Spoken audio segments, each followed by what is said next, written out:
You got 10 people that you taught Babu for 20,000 years. Am I right? Yeah. Huh? You go in that city, nobody know them. You used to go in any city, you know where the minister lived in. Any city in the United States, they could tell you where the temple was. That's right. Huh? That's right. I travel throughout the United States. They tell you. The people tell you, man, where's the temple at? Now they confused. They don't know. Because the leaders haven't done their job. I just got to tell them. They didn't say what the hell they want about me. I've always been outspoken. I didn't care. My boss is God. I mean, I could be right now rubbing A.D. Booker with a huge church. That is, it's a tick. They say that you can suck all the blood off a dog. In fact, they even offered me to come back to the church and teach the Quran. I'm the top preacher in this country. He said, well, you know, Dr. Howard Thurman was not, didn't believe in the divinity of Jesus, neither did he believe in the virgin birth. And he stayed in the church. And we also know that Adam Powell didn't believe in the virgin birth, neither did he believe in the divinity of Jesus. One of them told me, he said, Alfred, you're the only Negro that left the church that could preach. You know, most of they say leave because they can't preach. That means they don't know how to move audience. Well, you know, pull chords, do all that kind of antics, hack and hoop. You know, like they got the whooping cough. So, and our imams do it too, but they do it in another slick way.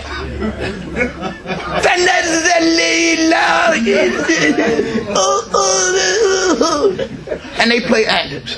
I tell people, Negro preachers is the most unique and damnable people. Boy, they got a pork chop in their mouth, a bean pie in their hand. All right, now, we're looking at, our address is on this emergence of global man. Nativity, and I'm remind you that here in the city of Chicago is where Richard Wright wrote Native Son. Right. And then that character was Bigger Thomas, which was a play on Big Thomas. Uncle Tom. That's what he was saying. So what he was saying is the aberration, the criminal-minded person, is nothing but a Big Tom. That's all he is. And if you know the novel, you know that somebody came to help him. He stuck him up, threw it down, and burned up everything. As the story goes. But Wright was telling us something. He was telling us that there was an aberration of the nativity of the native spirit. And the nativity, you all read it, you see it. Imam Muhammad taught on it. I don't teach you anything that I haven't gotten from him. I put it in my own words. Yeah, I don't sound like him, to fool you. That's right. Now I sound like Alfred, the son of Joe, the son of Virgin. I'm supposed to sound like from Lynchburg, Virginia. I didn't grow up in 48, 47. Huh? No, I didn't. Allah didn't choose that. He put that body, Imam Wallace D. Muhammad, put Imam W.D. Muhammad in him. That's right. That's right. Is that fact? Yes. So I lie. And I'm not going to tell you I know Al-Islam before him. I was discussing Yaqub's history. Those are my discourses. How big was his head? How many miles he was brought outside the holy city of Mecca? Did Moses use what kind of board he did to make the devil stand up? This is real.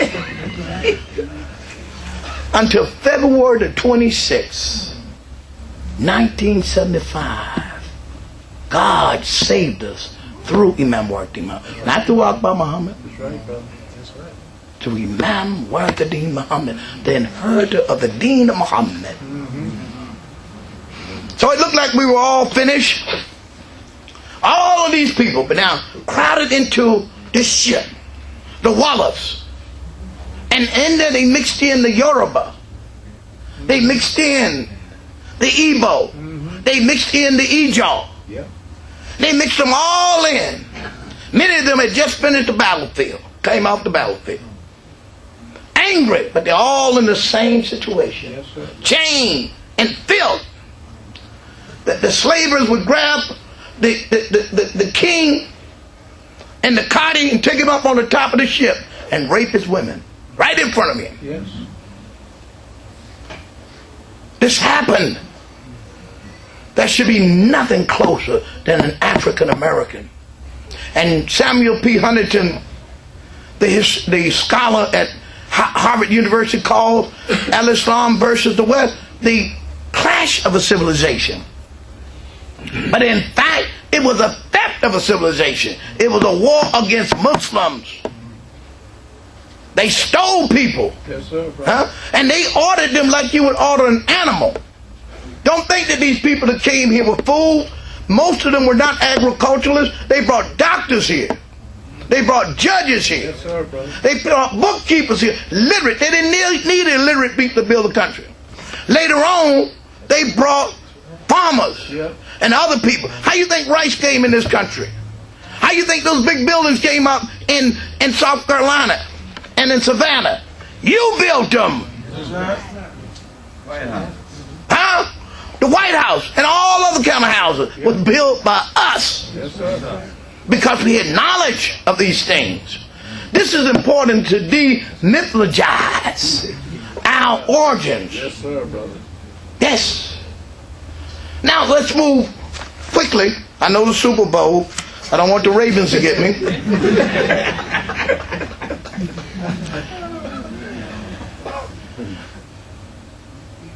That these people for 200, 100 years, they had slaves. They were bringing them.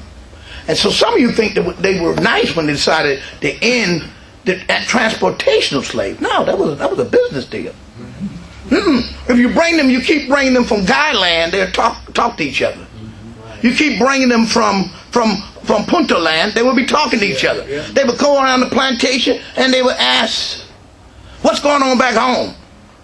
It got so bad in Brazil that the slaves took the whole ship, killed everybody on the plantation, and moved completely intact back to the Yoruba land.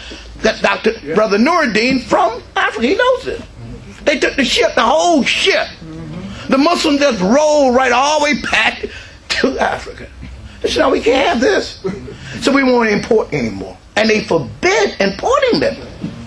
So they could just destroy your culture. And I think it was about 1700, God said, in the House of Burgess in Virginia, he said, we have cut the light out. There's no light. Now remember, they weren't teaching them about God. They didn't teach them about Jesus.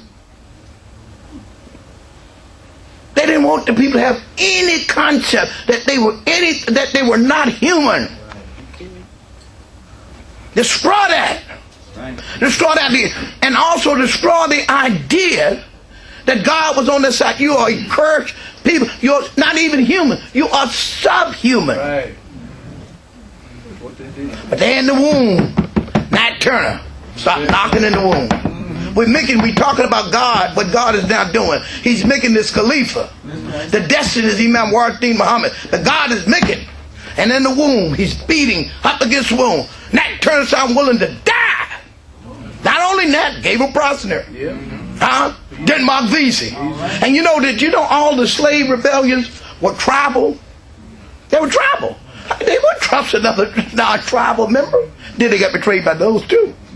So finally Denmark Vesey, we're going to stop this tribal stuff.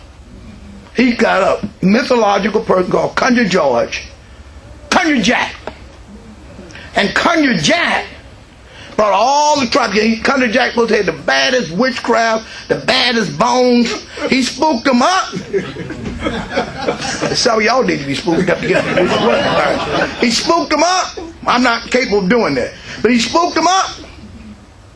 And they had the worst rebellion in the history of this country. And he was crippled. Denmark Vesey was crippled. They couldn't believe for a week these Caucasians went around shot. They said, not Vesey. No, he didn't do it. No, I'm telling you he didn't do it. They found out this crippled Negro slave had started his rebellion. He brought leadership. He brought all the tribes together. He puts a hurting on Charleston. So much so that it caused John Brown to get excited.